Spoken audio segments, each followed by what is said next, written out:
ఒక మనిషి చనిపోయే ముందు చెవిలో తారక మంత్రం చెప్తే తనకు పునర్జన్మ ఉండదని, తనకు మోక్షం లభిస్తుందని మన పురాణాలు చెప్తున్నాయి. కానీ అదే మనిషి చనిపోయింది కాశీలో అయితే మాత్రం మీరు ఆ తారక మంత్రం చెప్పనవసరం లేదు. ఎందుకంటే కాశీలో చనిపోతే నేరుగా ఆ పరమశివుడే తన చెవిలో తారక మంత్రం చెప్పడానికి వస్తాడు కాబట్టి. స్కంద పురాణం ప్రకారం కాశీఖండంలో సృష్టి ప్రారంభానికి ముందే శివుడు ఒక ఆలోచన చేశాడు. జీవులు జన్మ మరణ చక్రంలో తిరుగుతూనే ఉంటారు, వారికి విముక్తి కలిగించే ఒక ద్వారం కావాలి. అప్పుడు ఆయన తన త్రిశూలాన్ని భూమిలో గుచ్చాడు. ఆ త్రిశూలపు అగ్రభాగంలో అంటే పై భాగంలో ఒక దివ్య నగరం వెలిగింది. అదే కాశీ. ఈ నగరం భూమిపై ఉన్న భూమికి చెందినది కాదు, అది శివుని సంకల్పం. అందుకే అంటారు కాశీ భౌతికంగా నేలపై లేదు, అది శివుని త్రిశూలంపై ఉంది. అందుకే ప్రళయం వచ్చినా భూకంపం వచ్చినా చివరికి ఈ సృష్టి అంతమైపోయినా కాశీ మాత్రం చెక్కు చెదరదు. కాశీ శాశ్వతం. ప్రళయం వచ్చినప్పుడు బ్రహ్మ సృష్టి అంతా నశిస్తుంది. కాని శివుడు కాశీని తన త్రిశూలంపై ఎత్తుకొని రక్షిస్తాడు. ప్రళయం ముగిసిన తర్వాత తిరిగి దానిని భూమిపై ఉంచుతాడు. అందుకే కాశీని అవిముక్త క్షేత్రం అంటారు, అంటే శివుడు ఎప్పుడూ విడిచిపెట్టని స్థలం అని. కాశీలో చనిపోతే మళ్ళీ జన్మంటూ ఉండదు, ఎందుకంటే కాశీలో చనిపోతే నేరుగా శివుడే చెవిలో తారక మంత్రం చెప్తాడు. అందుకే కాశీని మోక్ష నగరం అని కూడా అంటారు. అసలు తారక మంత్రం అంటే ఏమిటి? తారక మంత్రం అంటే సంస్కృతంలో తరించేది అని అర్థం, అంటే తెలుగులో దాటించేది అని. సంసారం అంటే జనన మరణ చక్రం నుంచి జీవాత్మను దాటించి మోక్షానికి తీసుకువెళ్లే మంత్రం. అందుకనే దీనికి పేరు తారక మంత్రం. అసలు తారక మంత్రం అంటే ఏమిటి? శివుడు చెవిలో ఏం చెప్తాడు? అది తెలుసుకునే ముందు మన ఛానల్ని లైక్ అండ్ సబ్స్క్రైబ్ చేసుకోండి. Welcome to Nagendra facts and history channel.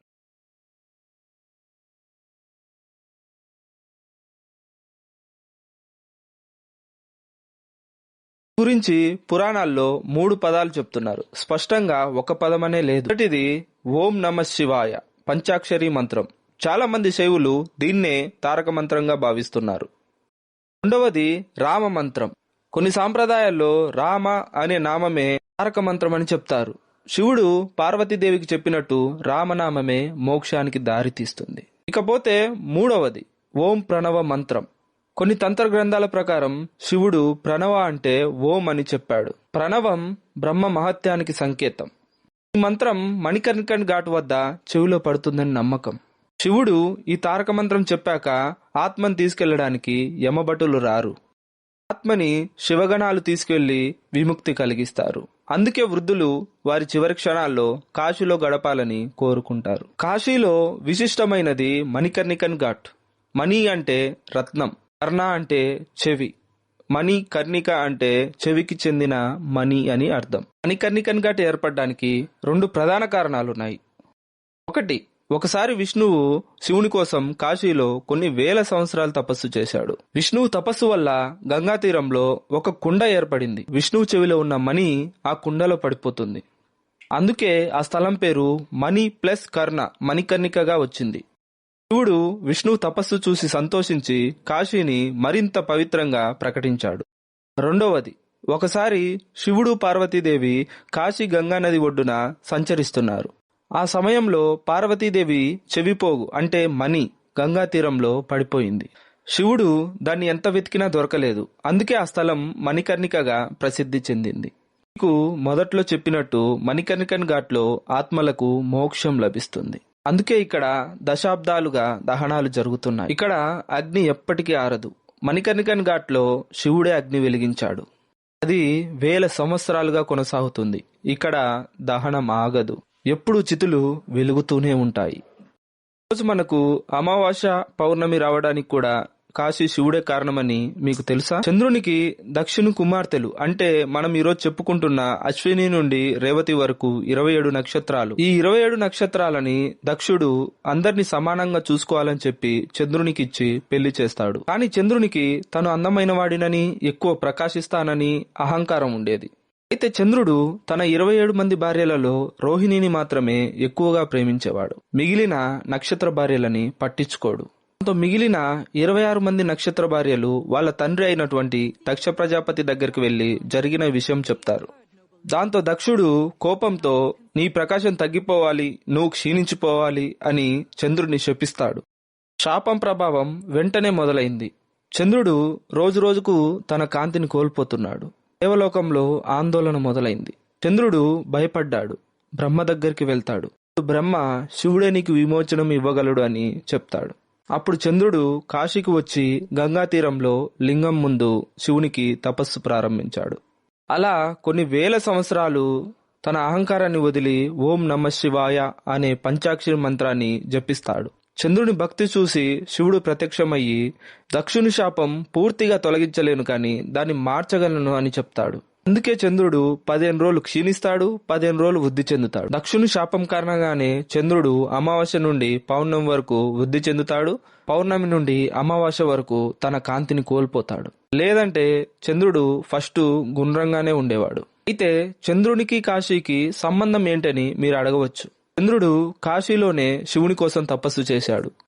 అందుకే కాశీని చంద్రశాప విమోచన స్థలం అని కూడా చెప్తారు. ఇక్కడ లింగాన్ని సోమేశ్వర రూపంగా భావిస్తారు. కాశీ విశ్వనాథ లింగం జ్యోతిర్లింగాలలో ఒకటి. విశ్వ అంటే ప్రపంచం, నాద అంటే అధిపతి, అంటే ప్రపంచానికి అధిపతి అయిన శివుడు. పురాణాల ప్రకారం విశ్వనాథ లింగం సాధారణ రాతి కాదు, అది జ్యోతి స్వరూపం. జ్యోతిర్లింగం అంటే అనంత ప్రకాశ స్తంభం. బ్రహ్మ విష్ణువులిద్దరూ ఒకసారి ఆ అనంత స్తంభం యొక్క మొదలు చివర కనుక్కోలేకపోయారు. కాశీలో వెలిసిన ఆ అనంత జ్యోతి యొక్క కరుణా రూపం. కాశీ విశ్వేశ్వర లింగానికి అంత ప్రాధాన్యం. సత్య హరిశ్చంద్ర ఘాట్ కాశీలో ఇంకో ముఖ్యమైన ఘాట్. ఈ ఘాట్కి సత్య హరిశ్చంద్ర ఘాట్ అనే పేరు ఎలా వచ్చింది? అయోధ్యలో ఇక్ష్వాకు వంశానికి చెందిన మహారాజు హరిశ్చంద్రుడు, ఆయన భార్య శైవ్య తారామణి అని కూడా పిలుస్తారు, కొడుకు లోహితాశ్యుడు.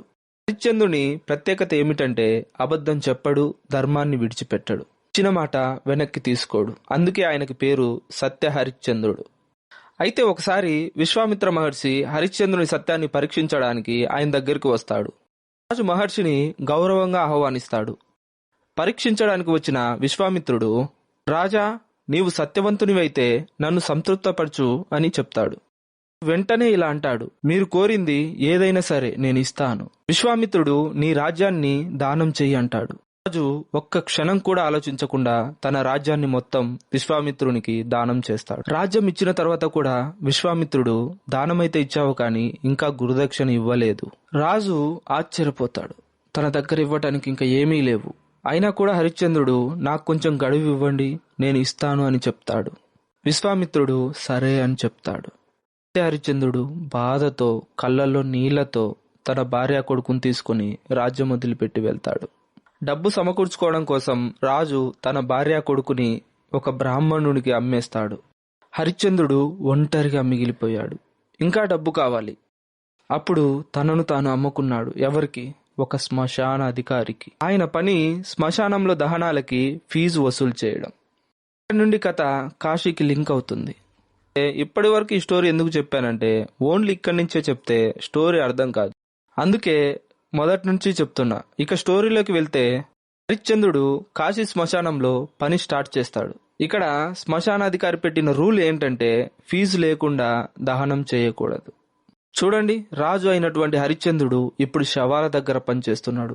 అయినా కూడా సత్యం విడిచిపెట్టలేదు. కానీ ఒకరోజు పాముకాటు వల్ల లోహితాశ్యుడు అంటే హరిశ్చంద్రుని కుమారుడు చనిపోతాడు.